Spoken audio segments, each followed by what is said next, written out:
अदा कल मसलो इहो असां ते पहिरीं फ़ैसिले में आप आज बका चयो त भई 10 लाख रुपया ॾियो त तव्हांजी जान छॾाईंदा जी उन खां पोइ वरी आया 2 लाख ते मुंहिंजे बाबा असांजी एफ आई आर करी वञे असां बेगुनाह नाहकी असां ते इल्ज़ाम आहे को बि सबूत कोन्हे हुननि वटि को बि सबूत कोन्हे असां ते मुंहिंजो नाहकी आहे उनजे करे असां चयो त पहिरीं 10 लाख ते आया पोइ वरी 2 लाख ते आया कल्ह वरी एस जे असांखे हितां खणी वियो रेड करे खणी वियो लेडीज़ पुलिस बि आई असांखे रेड करे खणी वियो 12 कलाक असांखे विहारे छॾिया न अॻिते न पोइते पोइ उनजे करे पोइ एस जे के असां इहो बि अर्ज़ु कयोसीं साईं जे तव्हां सफ़ा ईअं मजबूर थियो था कंहिंजी मजबूरी तव्हांखे हुजे त असांखे एफ आई आर बि करे छॾियो पर एस जे असांजी एफ आई आर न पियो करे पोइ 10 लाख रुपया घुराया जेको सियासी मसइलो हो सॼो राति असां हुते वेठा हुआसीं तो सभु आया हिते ज़मीदार आया हुननि चयो त बाबा तव्हां ॿाहिरि निकिरो 10 लाख पंहिंजा 10,000 रुपया ॾियणा पवंदा एस जे खे 1,30,000 रुपया कोलिन खे ॾियणा पवंदा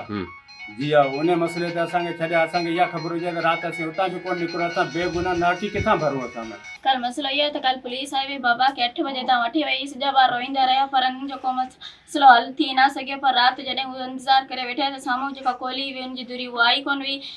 आई कोन ऐं उते ई शाम जॾहिं राति जो 10 बजे हिननि खे वापसि रवाना कया जॾहिं फ़ैसिले करण जे टाइम हिननि ईअं चयो त पहिरीं हिननि घुरिया हुआ 10 लाख रुपया जॾहिं असां चयो त 10 लाख रुपया कोन्हे पोइ हिननि चयो त 1,30,000 रुपया ॾियो तव्हांजो फ़ैसिलो कयो वेंदो या कोन कयो वेंदो पोइ कल राति हिननि खे साई ॾींहुं हिन खे वापसि रवाना करे छॾिया वरी चई सुबुह जो 8 बजे हिनखे हाज़िर थी जो हिते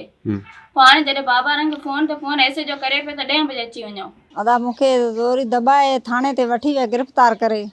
पोइ 1,70,000 उन्हनि वरिता असांजो का मसइलो कोन अञा ॿुधायो ई कोन खोलण जो अञा ऑर्डर ई कोन ॾिनो असांखे सभिनी दाबो विझियो त पोइ असां ॾेई छॾिया ग़रीब माण्हू ॾिजूं था हाणे असांजो त न ग़रीबनि जो इंसाफ़ त काहे कोन थियो न भई असांजी मदद करियो असांखे इंसाफ़ करियो असां सां नाकी वठी विया आहिनि सभु हाणे असांजी